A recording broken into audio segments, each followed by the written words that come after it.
এই পাওয়ারটাকে ভালো কাজে ব্যবহার করতে হবে। সর্বপ্রথম পিতামাতার সেবার জন্য ব্যবহার করতে হবে। মাননীয় মুসলিম সমাজ, নবী আকরাম সাল্লাল্লাহু আলাইহি সাল্লাম আরেকটি হাদিসে বললেন, সহিহ বুখারীর হাদিস, লা ইয়াদখুলুল জান্নাতা কাতিউ, জান্নাতে আত্মীয় স্বজনের একটা সম্পর্ক আছে, যে আত্মীয় স্বজনের সম্পর্ক কেটে দিবে, যারা কেটে দেয় তারা জান্নাতে প্রবেশ করবে না। তার মানে কঠিন সাজা। যারা পিতামাতার সাথে সম্পর্ক কেটে দিল, ভাবেন তো একটু, আমি বাবা, আপনি মা, আর আপনার সাথে আপনার ছেলে সম্পর্ক কেটে দিয়েছে। আপনি নিজের কলিজাতে একটু হাত দেন, শিরাতে হাত দেন, যে ছেলের জন্য আমি সবকিছু করলাম।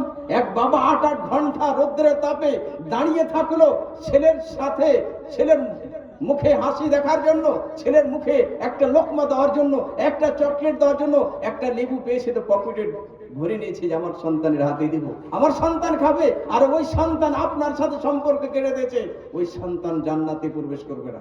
এর অর্থটা কি? যে ওই সন্তান জাহান্নামের যোগ্য হয়ে গেছে, উপযুক্ত হয়ে গেছে। কিন্তু আল্লাহর ইচ্ছার উপরে আছে, এখনো সুযোগ আছে। যারা বেঁচে আছে আল্লাহর কাছে তওবা করতে হবে, আল্লাহ তাকে ক্ষমা করবে। আর যদি তওবা না করে, এইভাবে থাকে, সম্পর্ক ছিন্ন ভিন্ন করে দেয়, কেটে রেখে দেয়, তো সেই বান্দা আল্লাহর আযাবের মুস্তাহিক হয়ে গেছে, যোগ্য হয়ে গেছে। আল্লাহ যদি চায় তাকে মরার পরে জাহান্নামে দেয়।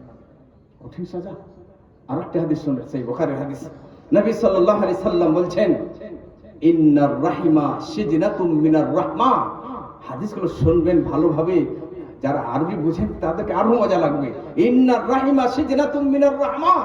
রাহিম অর্থাৎ আত্মীয় স্বজনের সম্পর্ক রহমানের সাথে।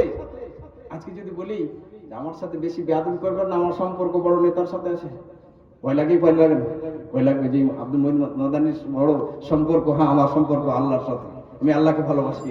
আল্লাহর ভালোবাসার কথা বলি, আমার বেশি করতে পারি না যে আল্লাহ তোমাকে ভালোবাসি, আল্লাহ তোমার ভালোবাসার কথা বলি, তোমার ভালোবাসার গুণের কথা সব দিন যতদিন বেঁচে থাকবো বলতে থাকবো। আর দোয়া করছি আল্লাহ তোমার ভালোবাসা নিয়ে এই দুনিয়া থেকে বিদায় হতে পারি। তো আত্মীয় স্বজনের সম্পর্ক রহমানের সাথে, আল্লাহর সাথে আল্লাহ তাআলা স্বয়ং বলছেন, মান ওয়াসালাকি ওয়াসালতুহু। আত্মীয় স্বজনকে তোমাকে যে তোমার সাথে যে সম্পর্ক বহাল রাখবে, সম্পর্ক ভালো রাখবে, ওয়াসালতুহু, আমি তার সাথে সম্পর্ক ভালো রাখবো। ওয়ামান কাতাআকে, আর যে তোমার সাথে সম্পর্ক কেটে দিবে, ছিন্ন ভিন্ন করে দিবে, কাতাআতুহু, আমি তাকে কেটে দেব। আর আল্লাহ যাকে কেটে দিবে, শেষ করে দেবে, সে দুনিয়াতে কোনোদিন সুখ পেতে পারে, শান্তি পেতে পারে?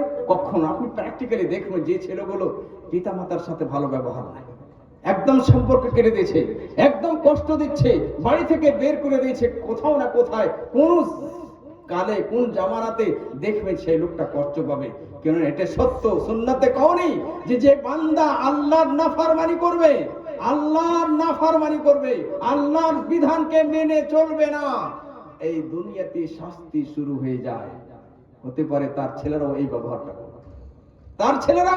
করবে, বরং তার চেয়ে বেশি কুব্যবহার করবে। এই সাজা দুনিয়া থেকে শুরু হয়ে যায়, এবং মরার পরে তো কঠিন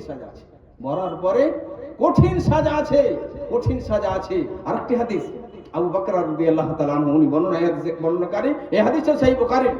নবী সাল্লাল্লাহু আলাইহি ওয়াসাল্লাম সাহাবায়ে কেরামদেরকে নিয়ে বসে আছেন, বলছেন, আলা উনাব্বিউকুম বিআকবারিল কাবায়ের, আমি কি তোমাদের সবচেয়ে বড় পাপের কথা, গুনার কথা বলে দেব না? আমি কি তোমাদেরকে সবচেয়ে বড় পাপের কথা বলে দেব না? চমৎকার প্রশ্ন। এই নবী সবচেয়ে সুন্দর টিচার ছিলেন, শিক্ষক ছিলেন, এইভাবে কথা বলেন যাতে তাদেরকে আকর্ষণ করতে পারে, তাদের এই কথাটা বুঝতে পারে। বলছেন, আলা উনাব্বিকুম বিআকবারিল কাবায়ের, আমি কি তোমাদেরকে সবচেয়ে বড় পাপের কথা বলে দেব না? সাহাবা বলছেন, কুলনা বালা ইয়া রাসূলুল্লাহ, আমরা বললাম সবাই অবশ্যই ইয়া রাসূলুল্লাহ, আপনি বলে দেন। উত্তরে নবী সাল্লাল্লাহু আলাইহি সাল্লাম বললেন যে সবচেয়ে বড় পাপ হচ্ছে আল ইশরাকু বিল্লাহ, আল্লাহর সাথে কাউকে অংশীদার করা, আল্লাহর শুধুমাত্র ইবাদত। আবার মেল খাচ্ছে ওই আয়াতের সাথে।